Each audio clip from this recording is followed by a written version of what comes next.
Hier, la Banque d'Algérie a imposé de nouvelles restrictions et de nouvelles limitations pour exclure un nombre important d'Algériennes et d'Algériens du dispositif de l'allocation touristique ou ce qu'on appelle en Algérie le droit de change, puisqu'il faut désormais avoir un compte bancaire et les paiements en espèces.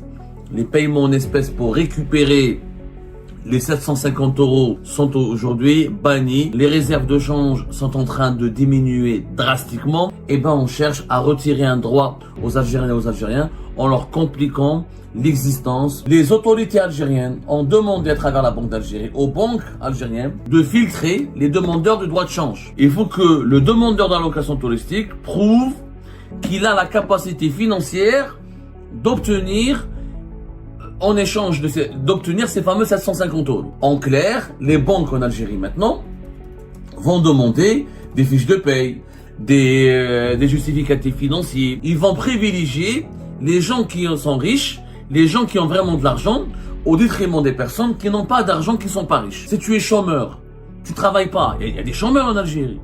Ils n'ont plus le droit, ils n'ont pas une bonne situation financière. Les retraités, ils n'ont pas de travail, ils n'ont pas de boulot. Donc le droit de change a été supprimé pour une grande partie des Algériennes et des Algériens. Hier, la Banque d'Algérie a imposé de nouvelles restrictions et de nouvelles limitations pour exclure un nombre important d'Algériennes et d'Algériens à la fameuse, les exclure du dispositif de l'allocation touristique ou ce qu'on appelle en Algérie le droit de change. La Banque d'Algérie, elle a établi une instruction qui va exclure des millions d'Algériennes et d'Algériens puisqu'il faut désormais avoir un compte bancaire dans la banque où les Algériennes et les Algériens veulent retirer ou bénéficier ou demander leur droit de change et les paiements en espèces pour récupérer les 750 € de cette allocation touristique sont aujourd'hui bannis. C'est ce que la Banque d'Algérie a décidé depuis hier, le 15 décembre 2025. Cette allocation touristique, et je pense, ne tardera pas à être supprimée par l'État algérien. Comme l'État algérien, il a du mal ou il ne veut pas se ridiculiser ni se discréditer en annonçant sa suppression, parce que clairement, l'Algérie n'a plus les moyens pour la financer. Elle pèse sur les finances publiques, elle pèse énormément sur le budget du pays et de l'État. Les réserves de change sont en train de diminuer drastiquement. Les recettes en devises provenant des exportations du pays sont en train de diminuer significativement.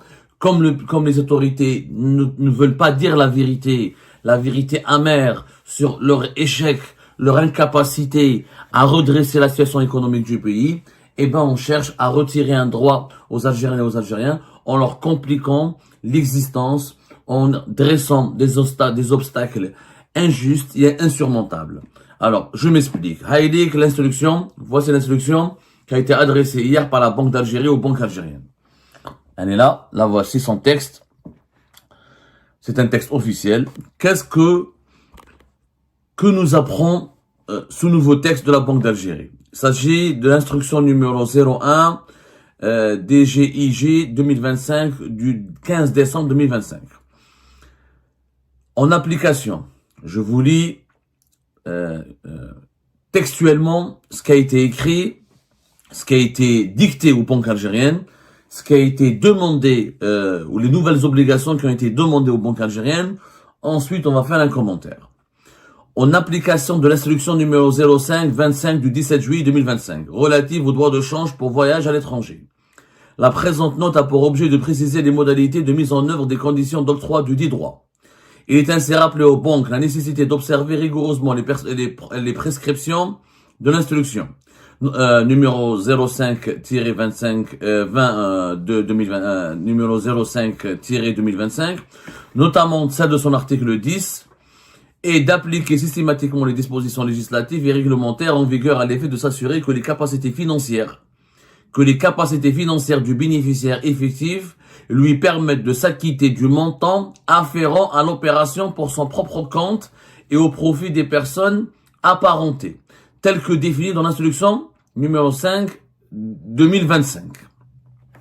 Ça, c'est le passage le plus dangereux le plus scandaleux de cette nouvelle instruction de la Banque d'Algérie.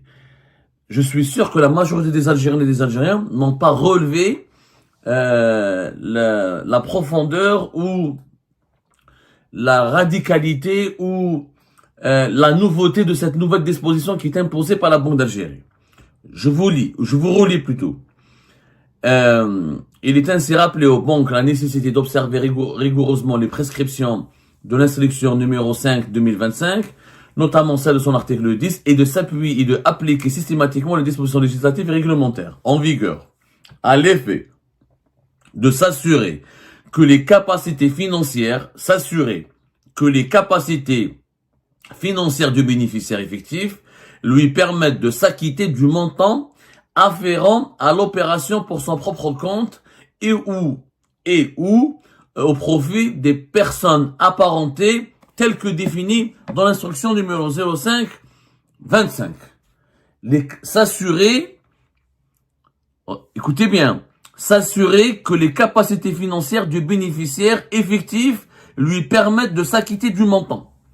C'est-à-dire que, à partir de demain, depuis hier le 15 décembre 2025, les autorités algériennes ont demandé à travers la Banque d'Algérie aux banques algériennes de filtrer les demandeurs de droits de change ou les demandeurs d'allocation touristique. Il faut que le demandeur d'allocation touristique prouve qu'il a la capacité financière d'obtenir, en échange d'obtenir ces fameux 750 €. Avoir la capacité financière. Officiellement, cela signifie quoi? Cela signifie, que les banques algériennes vont demander aux Algériennes et Algériens qui veulent retirer le droit de change ou bénéficier du droit de change ou bénéficier de l'allocation touristique, qu'ils démontrent qu'ils ont suffisamment d'argent ou qu'ils ont les capacités financières nécessaires pour s'acquitter des 750 €. En clair, les banques en Algérie maintenant vont demander des fiches de paye, des justificatifs financiers, des explications sur la situation financière du demandeur.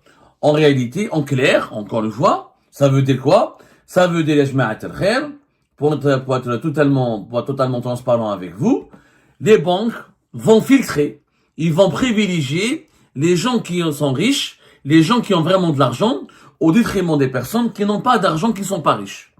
Par exemple, quand tu vas te présenter au niveau d'une banque, algérienne, aujourd'hui, depuis aujourd'hui, à partir d'aujourd'hui, la banque algérienne va t'exiger, ok, tu veux obtenir l'allocation touristique de 750 €. Atteindre les fiches de paye.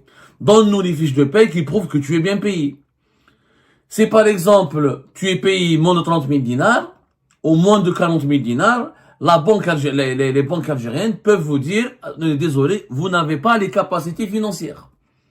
Vous n'avez pas les capacités financières pour obtenir ou là pour financer ce droit de change. Ensuite, la banque pourrait te dire, Ninjibtom, parce que l'équivalent de 750 €, il faut les calculer, c'est 12 millions à peu près, je crois, selon le taux de change officiel. Il faut les justifier. C'est-à-dire qu'à partir de demain, ou à partir d'aujourd'hui même, il faut absolument que les banques filtrent et demandent des comptes et demandent des pièces justificatives et demandent ou des fiches de paye ou des preuves que celui qui va demander, que celle et celui qui va demander le droit de change puisse jouir d'une situation financière confortable. C'est-à-dire que si tu veux acheter 750 €, tu dois démontrer que tu as déjà des revenus assez élevés et assez importants pour pouvoir justifier l'achat de ces 750 €. Donc ce n'est plus un droit de change. Le droit de change, tel qu'il existait en Algérie auparavant, c'est que chaque Algérienne et Algérien a le droit de bénéficier de ce droit de change. L'État n'a pas à savoir est-ce que tu es pauvre, est-ce que tu es riche, est-ce que tu es salarié, est-ce que tu n'es pas salarié, est-ce que tu as un CDI, un contrat à durée indéterminée, ou est-ce que tu as un contrat à durée déterminée, un CDD, est-ce que tu as un salaire faible ou un salaire élevé. C'est une allocation, c'était un droit de change, on appelle le droit de change. Un Algérien, il a le droit par année, par an, à 550 € pour l'adulte et 300 € pour l'enfant. C'est ce que nous avait dit l'instruction t'as le 17 juillet 2025, numéro 05-2025. Cette instruction, elle s'adresse, elle met toutes les Algériennes et les Algériens sur le même pied d'égalité.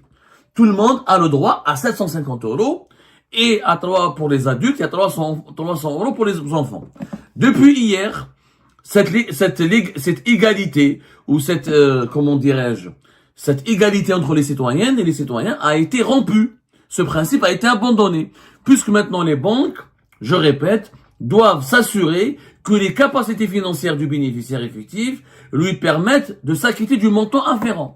C'est-à-dire que si tu n'as pas un certain salaire, la banque, elle va te refuser les 750 euros parce que tu as un salaire faible. Et quand tu touches le banquier, au niveau des banques algériennes, et on peut vous dire, depuis hier et à partir d'aujourd'hui, on peut vous dire, voilà, vous touchez 40 000 dinars par mois, désolé, vous n'avez pas une bonne situation financière pour retirer 750 euros. Comment tu vas financer le droit de change? Si tu n'es pas salarié, imagine tu es chômeur. Donc tu n'as plus le droit au droit de change. Si tu es chômeur, tu travailles pas, il y a des chômeurs en Algérie. Ils n'ont plus le droit, ils n'ont pas une bonne situation financière. Ils n'ont pas de capacité financière, des chômeurs. Les retraités, ils n'ont pas de travail, ils n'ont pas de boulot. Si leur retraite, elle est faible, la majorité des retraites en Algérie, elle est faible. Donc, ils n'auront pas le droit au droit de change. Donc, le droit de change a été supprimé pour une grande partie des Algériennes et des Algériens.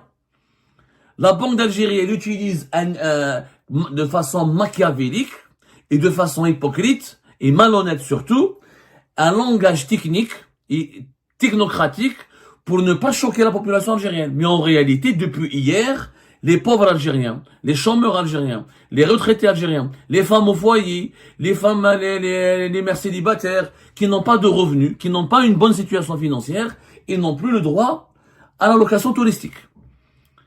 Les banques, ce n'est pas dit clairement, mais pourquoi ce n'est pas dit clairement? Parce que c'est anticonstitutionnel.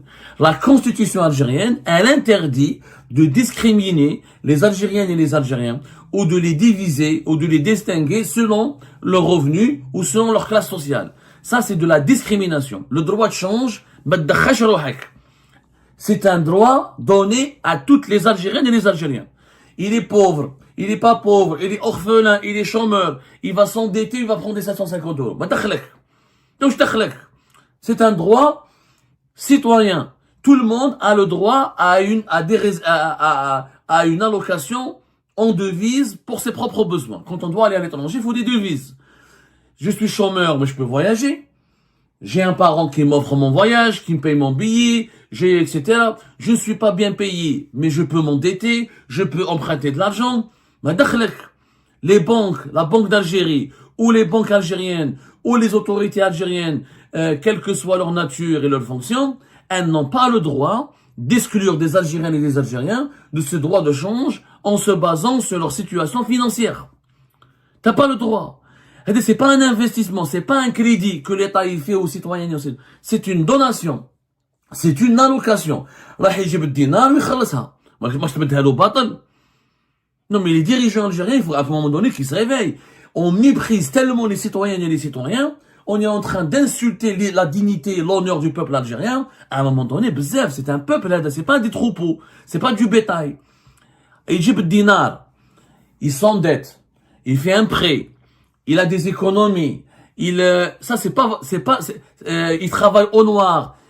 C'est pas le rôle de l'État de dire aux Algériennes et aux Algériens d'où est-ce que vous avez ramené cet argent et est-ce que vous avez suffisamment d'argent pour bénéficier du droit de change. Sinon, ce n'est plus un droit de change, ça devient un crédit, ça devient un prêt que l'État consomme à la population.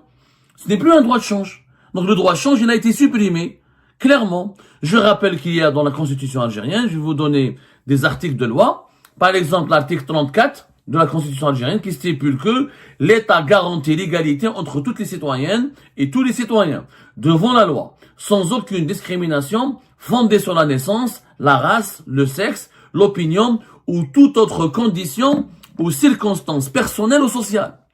C'est clair, l'État garantit l'égalité entre toutes les citoyennes et tous les citoyens devant la loi, sans aucune discrimination fondée sur la naissance, la race, le sexe, l'opinion ou toute autre condition ou circonstance personnelle. L'article 37 de la Constitution algérienne, il affirme ceci. Les institutions visent à garantir l'égalité des droits et des devoirs entre tous les citoyennes et tous les citoyens. L'égalité des droits et des devoirs. C'est pas parce que je touche 50 000 dinars ou la 60 000 dinars ou la 100 000 dinars que j'ai plus de droits qu'un Algérien qui touche moins de 30 000 dinars. Et c'est une société d'esclavagistes. L'honneur, la société des classes. C'est anticonstitutionnel.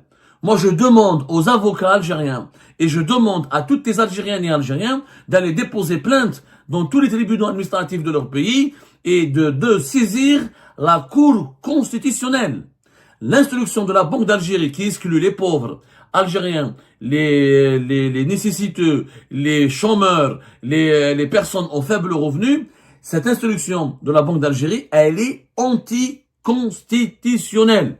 Elle est illégale. Illégale. De quel droit tu me dis tu ne peux pas obtenir les 550 € parce que tu n'as pas suffisamment d'argent. C'est pas le rôle de l'État de savoir tant que cet argent il est disponible pour payer, je peux l'utiliser pour payer mon droit de change, j'ai le droit, c'est un droit. Ça s'appelle le droit de change. Ce n'est pas un prêt ou un crédit que l'État va consentir. Donc, encore une fois, hier, la Banque d'Algérie, elle a imposé aux banques algériennes de filtrer clairement les différents, de filtrer, de distinguer et de séparer les plus riches des plus pauvres, les plus aisés des plus nécessiteux, quand les Algériens et les Algériens vont demander la location touristique. Je répète que les banques algériennes doivent maintenant, depuis hier le 15 décembre 2025, s'assurer que les capacités financières du bénéficiaire effectif lui permettent de s'acquitter du montant afférent. Qui fait ses capacités financières? Ça veut dire qu'il faut avoir des fiches de paye, il faut avoir un compte bancaire, il faut avoir un contrat de travail. Donc la banque, elle peut vous demander tout ça. Quand vous allez vouloir demander les 750 € pour partir à l'étranger, non. Donnez-moi vos fiches de paye, vos bulletins de paye, donnez-moi votre solde de tout compte de votre compte bancaire, ramenez-moi comment on appelle ça, qu'est-ce que vous avez, combien vous un avis de débit bancaire comme ça pour savoir combien d'argent il vous reste dans le compte bancaire. C'est scandaleux, c'est illégal. Encore une fois, c'est illégal. C'est tout simplement illégal. Parce que c'est la discrimination. C'est un droit de change. Ce n'est pas un prêt ni un crédit de la Majid el-Fikmziya. L'allocation touristique, c'est une obligation de l'État. L'État est obligé de fournir des devises à ses ressortissants qui voyagent à l'étranger. C'est une obligation. Ce n'est pas un service que l'État algérien rend. Les dirigeants algériens sont amis fina al-khair. Ma nakh dir fiya al-khair, khoya, monsieur Tebboune. Ma nakh dir fi al-khair. C'est pas un héritage personnel. Vous avez l'obligation de fournir des devises à la population. Le plus grave, une deuxième discrimination. Que dit la même note de la Banque d'Algérie d'hier le 15 décembre 2025?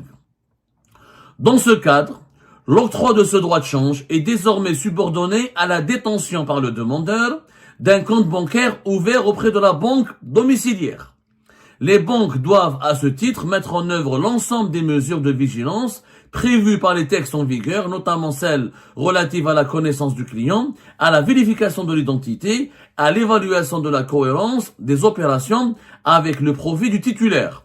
Le règlement de la contre-valeur en dinars du montant en devise doit être effectué exclusivement par des moyens scripturaux, c'est-à-dire carte CIB, chèque bancaire ou tout autre instrument scriptural autorisé. Les paiements en espèces ne sont plus admis. Les Algériennes et Algériens, non seulement ils n'ont plus le droit de payer en espèces, de donner de l'argent en espèces pour récupérer les 750 € d'allocation touristique, mais doivent avoir un compte bancaire domicilié auprès de la banque, dans laquelle ils vont demander le droit de change. Et la banque, elle doit vérifier l'identité, ça c'est normal. Vérifier, parce que quand on dit l'identité, mais chérie, l'identité, vérifier la connaissance du client. C'est-à-dire que si la banque vous refuse d'ouvrir un compte bancaire, vous n'avez pas le droit au droit de change. C'est une autre discrimination qui est normalement interdite par la Constitution algérienne. Pourquoi? 44% uniquement des Algériens et des Algériens ont un compte bancaire. Le taux d'inclusion financière est uniquement de 44% en Algérie. C'est-à-dire que 66% des Algériens et des Algériens n'ont pas de compte bancaire. Est-ce que c'est de leur faute? C'est pas de leur faute. Si nous avons un système bancaire sous-développé, si nous n'avons pas beaucoup de banques, si nous avons très peu d'agences bancaires, si nous avons un problème dans la gestion de nos comptes, si nous avons un très faible taux de bancarisation, c'est pas de la faute des Algériens et des Algériens. C'est pas eux qui sont au pouvoir. C'est pas eux qui dirigent le ministère de l'économie, le ministère des finances, le ministère de l'industrie. C'est pas eux qui sont à la présidence. C'est pas eux qui sont au poste de premier ministre. Qui n'aurait pas voulu que notre pays dispose d'un taux de bancarisation de 80 à 90% comme tous les pays développés? Vous avez vu nos banques, comment elles sont gérées? C'est des caisses. Il y a des wilayas entières, il y a des grandes villes où il y a pas beaucoup de banques, où il y a une banque par 5, il y a des villes moyennes, il n'y a même pas de banque. Et en Algérie, des fois, il faut parcourir des dizaines de kilomètres pour trouver une agence bancaire. C'est pas de la faute de la population. Et c'est de la discrimination. Ouais, pourquoi tu m'exiges d'avoir un compte bancaire? C'est pas un crédit que tu me demandes. Je ne demande pas un crédit je demande pas un crédit de consommation. Je demande pas un crédit immobilier. Je demande pas un financement pour une entreprise. Je demande pas un prêt. C'est le droit de change. Le droit de change n'a pas à être géré de cette manière. C'est un droit constitutionnel. من حقي يا جماعة. ما عندكش droit. Tu n'as pas le droit de me demander est-ce que je dois faire un compte bancaire ou là je peux pas payer en espèces. Mais c'est pas de la faute des Algériens et des Algériens, c'est 90%. Plus, c'est entre 95% des transactions financières en Algérie se font en espèces. Le développement, le paiement en ligne, le paiement par carte bancaire, le paiement par les terminaux électroniques, etc. en Algérie est très faible, même pas 5%. Pourquoi? Parce que l'économie n'est pas numérisée, parce que l'usage des nouvelles technologies est encore faible, mais vous n'avez pas le droit d'exclure les Algériens et les Algériens qui n'ont que des espèces. C'est de la discrimination. Quand vous allez développer des banques partout, quand vous allez équiper quand tous les commerces du pays auront des terminaux de paiement électronique, quand vous allez numériser l'économie, ce jour-là, je peux le comprendre. Mais nous sommes dans une économie de souk, de marché, et de dlalet, je sais pas comment parler, de zniqat, etc. Et vous demandez aux Algériens et aux Algériens de ne pas payer en espèces. C'est pas sérieux. C'est pas sérieux. Ce n'est pas du tout ça. Il y a des entreprises publiques qui payent leurs salariés en espèces. Je connais des entreprises publiques qui payent leurs salariés en espèces. Pour ne pas avoir des retards au niveau du paiement du mois, etc. Parce que voilà, au niveau de la poste, au niveau des banques algériennes, c'est problématique. Des fois, à la fin du mois, il faut faire la queue à la veille de l'Eid, à la veille de Ramadan, etc. C'est pas de leur faute, les Algériens. Ça fait des années qu'on vous dit transformer la poste en banque postale. Comme ça, vous allez renforcer l'Algérie Poste et vous allez en faire une banque qui permettra d'utiliser tous ces bureaux de poste en un réseau bancaire et l'intégrer au réseau bancaire. Vous ne voulez pas. Vous ne voulez pas. Ça fait des années qu'on parle de cela. Vous ne voulez pas. On vous a demandé d'autoriser des banques privées algériennes. Vous ne voulez pas. On vous a demandé de lancer rapidement les banques en ligne en Algérie. Vous ne voulez pas. Vous faites toujours des lois restrictives qui bloquent, qui empêchent les investisseurs nationaux et étrangers d'investir dans le secteur financier. C'est pas le problème des Algériens et des Algériens.